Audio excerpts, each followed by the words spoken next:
Have you ever returned to a place you swore you'd never see again? Have you ever opened a letter that felt like it was written just for your soul? What would you do if your past knocked gently on the door, waiting for you to answer? He didn't expect to return. In fact, he swore he never would. But something about the dusty letter with no return address, something about the old photograph inside, pulled him back. And now, here he was, standing on the train platform where everything had begun. He remembered the sound of footsteps behind him, the voice he hadn't heard in 10 years, and the look in her eyes before she turned and walked away. Time didn't erase everything. It only buried it. And the past doesn't stay buried for long. What if I told you that this isn't just the beginning of a mysterious story, but also a powerful lesson in English? In this tale, you heard words like stood, heard, walked, returned, some regular, but many irregular. Welcome back, my dear learners, to English Passage. I'm so excited you're here. This channel is more than a classroom. It's a shared journey. We believe that language is not just rules and words. It is sound. It is memory. It is the story you tell to the world. Today is day 16. And we're tackling one of the most essential and challenging aspects of English grammar, irregular past tense verbs. These verbs don't follow the rules. They're rebels. And yet, they are used constantly in everyday speech. The truth is, you cannot speak English naturally without using them. But I'm not going to give you a table with 2 columns and a list of verbs. You won't memorize anything today. You will feel everything. Through the power of story, you will understand how these verbs work because you'll hear them in action, in context, in emotion. I invite you to relax, close your eyes if you wish, and simply listen. Let the story be your teacher. Let your imagination become your classroom. And let the English language come alive through sound and soul. Let's talk for a moment, just you and me, about why these irregular verbs matter so much. Imagine trying to describe your day without using any of them. You couldn't say, I went to the market. You couldn't say, she saw something strange. You wouldn't be able to say, they took the wrong road.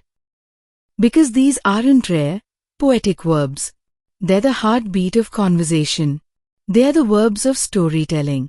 The verbs of action, change, regret, memory, love, and fear. But here's the twist. These verbs don't follow simple patterns. You can't just add ed. Instead, the past forms must be felt, not forced. You learn them by hearing them, feeling their rhythm, and seeing them inside of real stories. So that's what we'll do. One focuses on a different emotional tone, and with it, a different group of irregular verbs. After each, we'll reflect. But not with examples. With understanding. Story Segment 1. The Forgotten Letter. Verbs: come, give, take, find, write. The old house hadn't changed much. I've still climbed the walls. The windows still creaked when the wind passed. And when she came back, after more than a decade away, it felt like time had stood still. She stepped inside slowly, memories heavy in every footstep. The scent of old books and rain damp would fill the room. She ran her hand over the furniture that had gathered dust, over the small photo frames lining the fireplace. Then she saw it, on the kitchen table. A letter, folded carefully, slightly yellowed, a name written on the outside. Her name. She found it next to a cup of cold tea, as if someone had left in a hurry. She took the envelope with shaking hands. Inside, someone had written words she thought she would never hear again. Regret. Apology. A secret long buried. And just for a moment, as she gave herself permission to believe that things could be different, she sat down. Tears welled in her eyes. The letter didn't change the past, but it gave her a new present. Story Segment 2. The Chase. Verbs: go, run, hide, catch, see. He had gone too far. He knew it. Everyone knew it. The line had been drawn, and he had crossed it.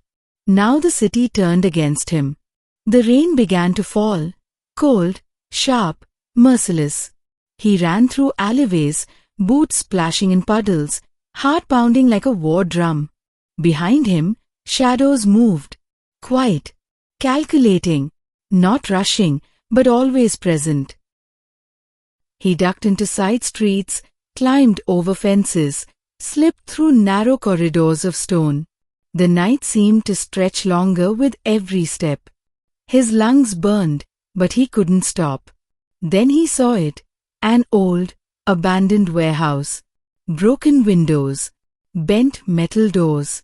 He slid inside and found darkness. He hid beneath the stairwell, every muscle tense, every breath shallow. He pressed himself against the wall, listening. The only sound was his heartbeat. Then, footsteps. Slow, steady, certain. A flashlight beam swept across the floor, then the wall, then his eyes. They saw him. He didn't move. He couldn't. There was no warning, no struggle. They simply caught him. Not violently, but with silence.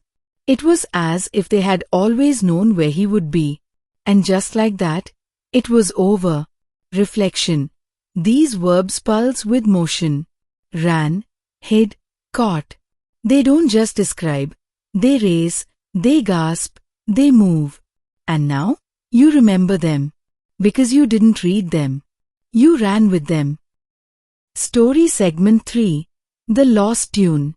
Verbs: think, know, forget, begin, feel.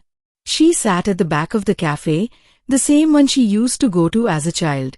The years had changed the paint, the chairs, the name, but not the piano. It still stood near the window, keys slightly yellowed, polished by decades of fingertips. She thought she had forgotten the melody.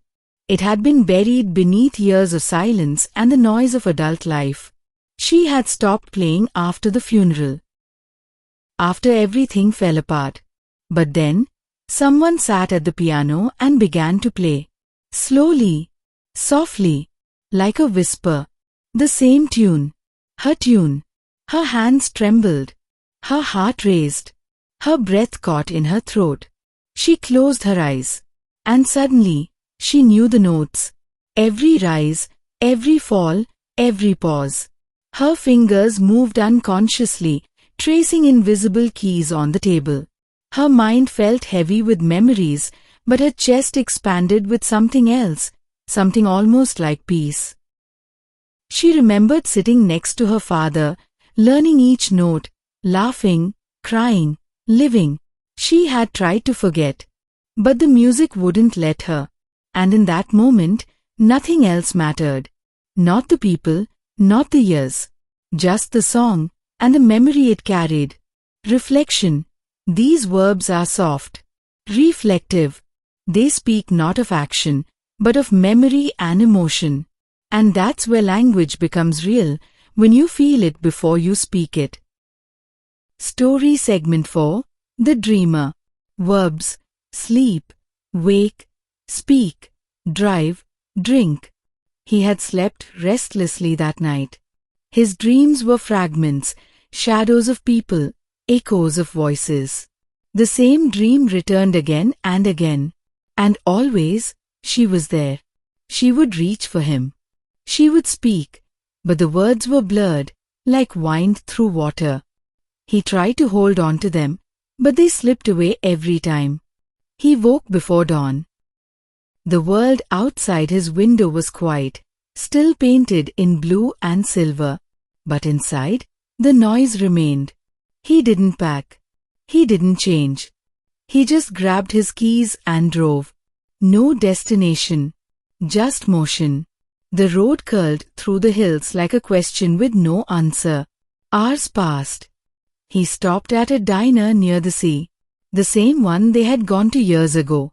The doorbell jingled as he stepped in. No one noticed. No one remembered. He sat by the window, ordered a coffee. He drank it slowly, eyes on the ocean, ears tuned to silence. He wasn't waiting for her. Not really. But somehow, he still hoped. She didn't come. But he felt something. A closeness. A calm. A presence. And maybe that was enough. Reflection. This story wasn't about events, it was about atmosphere. And yet the verbs slept, woke, spoke, drove, drank, they shaped the story's quiet power. They now live in your memory. Thank you, truly, for spending this time with me. You listened with your heart. You opened your mind to a new way of learning. Today wasn't about memorizing. It was about experiencing. And now, these irregular verbs are part of your story. So I challenge you. Tonight, tell your own story. Use the verbs you heard. Don't worry if it's perfect, just speak. Write. Imagine. This is English Passage, where language lives through stories. If you enjoyed this journey, please like the video, subscribe, and share it with someone who's learning English too. Come back tomorrow. We'll explore something new. Until then, keep learning, keep dreaming, and always keep telling your story. Jai Hind, Vande Matram.